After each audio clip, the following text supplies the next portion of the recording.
Segundo bloque, los subtítulos son la ilustración radical, el divulgador de Proudhon, el principio federativo o Proudhon para estadistas, la primera traducción en 1863 en el Uruguay, el federalismo en Alberdi y en Peiret, el adiós al primer escritor de la época, la constitución y el principio federativo, Entre Ríos impuestos con lentes de Proudhon, más traducciones, el crédito, la provincia y un banco de todos, el exilio de Entre Ríos.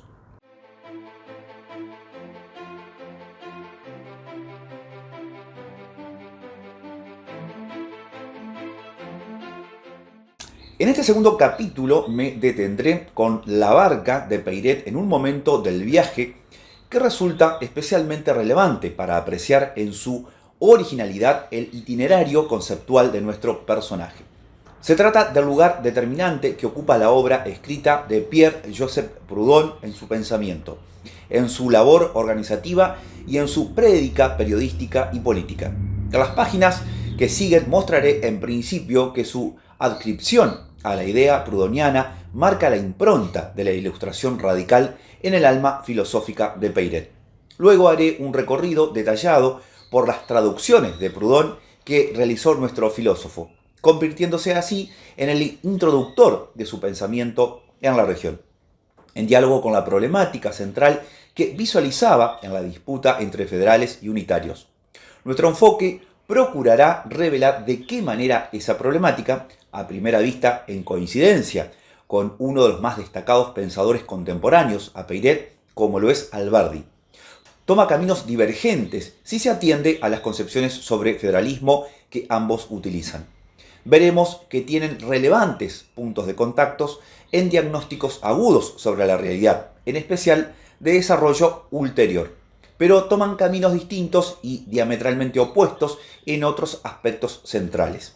Esto se expresará en los casos que comento en intervenciones públicas de Peiret utilizando la obra de Proudhon para proponer vías alternativas de organización social, económica, impositiva y financiera, muy distantes del abordaje liberal del federalismo propuesto por Alberdi, y asimismo lejanas y contrapuestas al programa de los demás referentes del liberalismo en la Argentina del siglo XIX.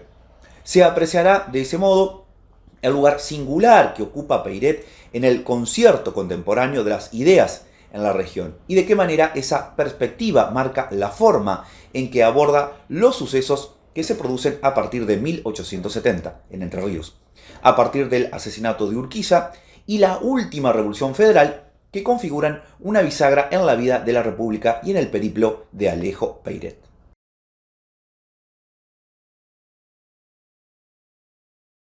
La Ilustración fue un movimiento que se extendió principalmente por Europa a partir del siglo XVIII, persistió hasta entrado el siglo XIX y provocó profundas transformaciones culturales, económicas y sociales, en especial por su gravitación en la Revolución Francesa y los movimientos inspirados en ella, que no se limitaron al territorio europeo. Como todo gran movimiento histórico-social, abarca una diversidad de matices y facetas. En lo filosófico, la Ilustración favoreció el pensamiento científico, materialista y crítico, y se propuso disipar las tinieblas de la ignorancia de la humanidad mediante las luces del conocimiento y la razón. De allí su denominación.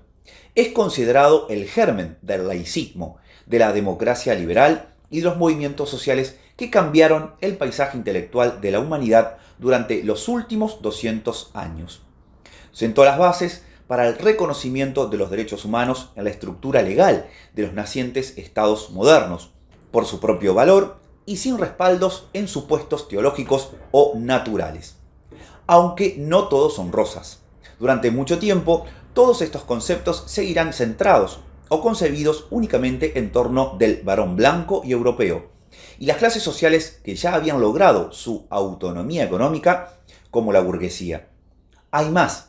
La Ilustración reforzó la idea del progreso infinito y por ende la autosuficiencia de la humanidad, germen en gran parte de lo que constituye el eje de nuestra civilización actual, con sus luces y sombras, con su inédito desarrollo científico-tecnológico, con los avances que permiten que la humanidad supere pestes y enfermedades y produzca alimentos para miles de millones, y a la vez con los resultados inesperados o indeseados de esos avances: la desigualdad, la superpoblación, la destrucción del ambiente.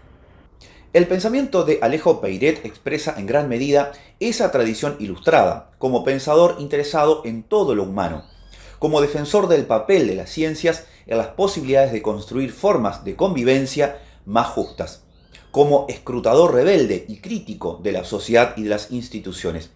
Además, se lo puede ver como un filósofo coherente y completo, cuyo pensamiento, aunque está disperso en sus textos y no existe aún una exposición sistemática de su filosofía, siempre es expresado de manera clara y precisa, consistente con sus afirmaciones a lo largo de los años, preocupado desde la filosofía de la historia a la filosofía de la ciencia y a la filosofía política, pasando por la economía política, la sociología y por todo lo que tuviera que ver con las ciencias de la naturaleza.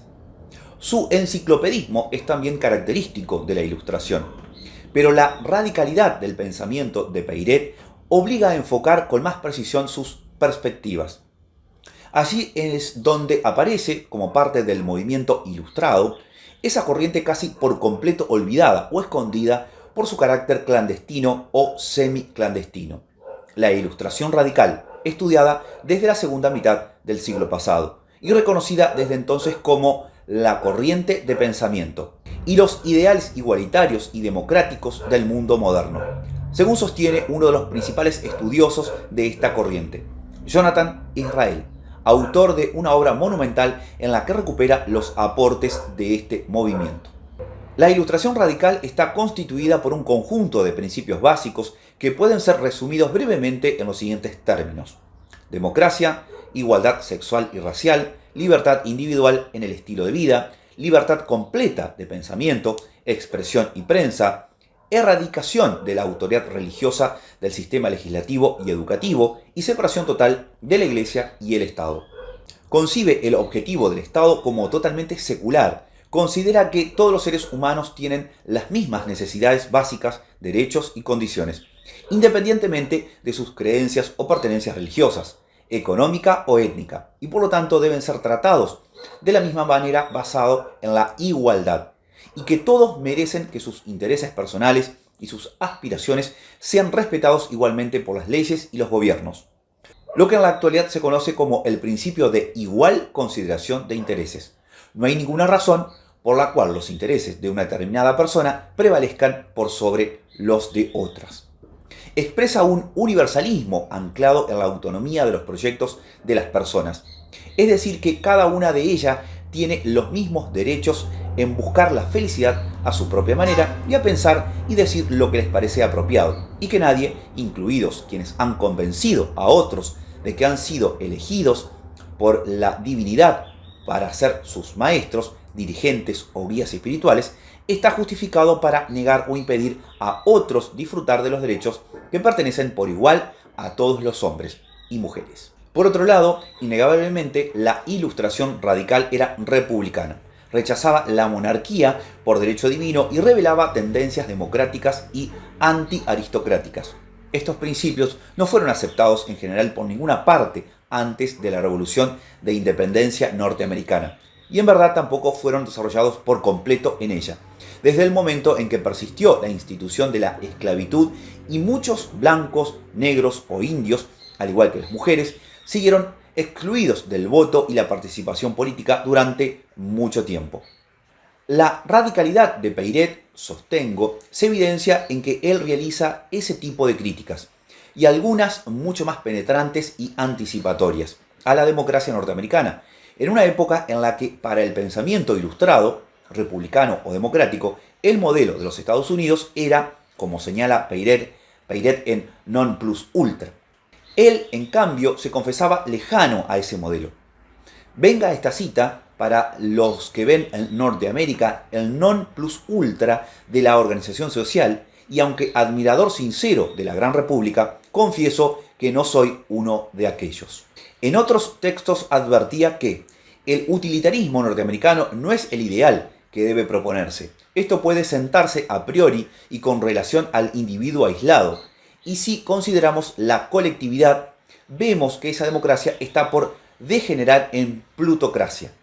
Es este otro elemento que evidencia la originalidad del pensamiento de Peiret en el contexto contemporáneo de las ideas, en especial en contrapunto con otras figuras del pensamiento liberal vernáculo, como los casos de Alberdi y Sarmiento. Se suele asociar a la Ilustración la creencia ingenua en la perfectibilidad infinita del ser humano, pero en realidad los ilustrados tenían conciencia de las dificultades para instaurar la tolerancia, frenar el fanatismo religioso y mejorar la organización humana, como Peiret.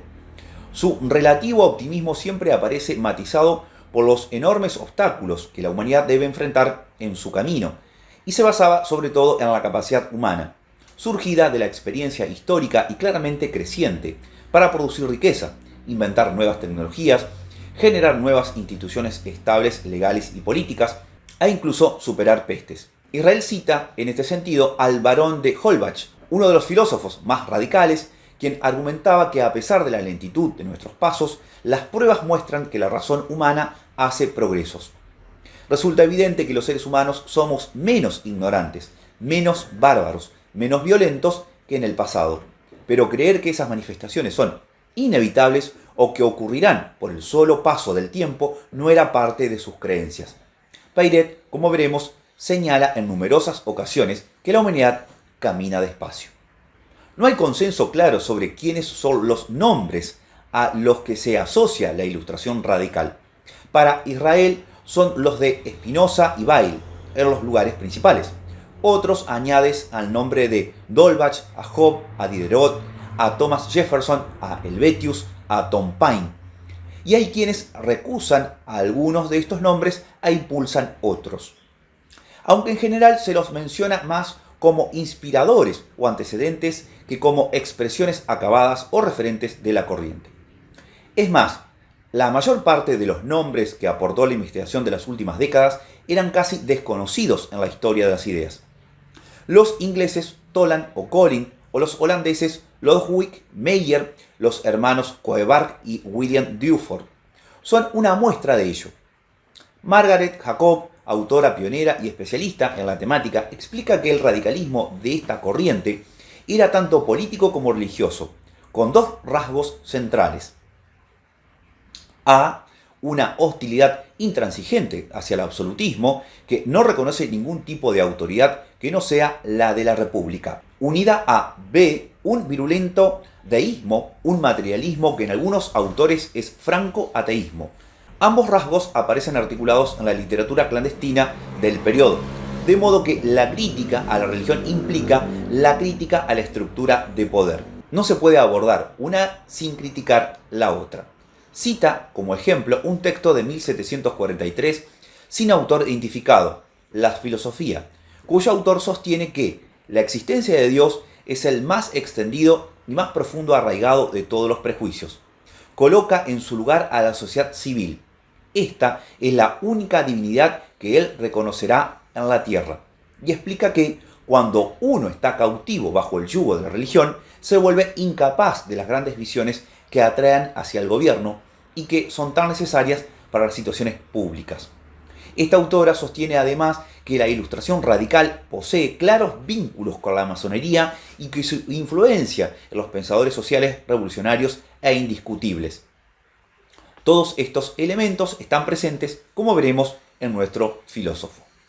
Este breve repaso por los aspectos salientes de la Ilustración radical hace que las coincidencias con los rasgos generales del pensamiento de Peiret no puedan ser más evidentes. Por otro lado, lo que sugieren los estudios acerca de los lazos entre la Ilustración radical, la masonería y el pensamiento social revolucionario hacen más significativo este aspecto. Peiret reúne los tres elementos en sus personas y quizás por ello recibió la influencia, de manera indirecta pero muy definida, de las principales ideas de la Ilustración radical, que constituyen en gran parte la perspectiva desde la cual nuestro personaje construye su visión de las cosas. Lo mismo puede decirse de Proudhon, el pensador más influyente en el pensamiento de Peiret. No obstante, quiero precisar que no sostengo que Peiret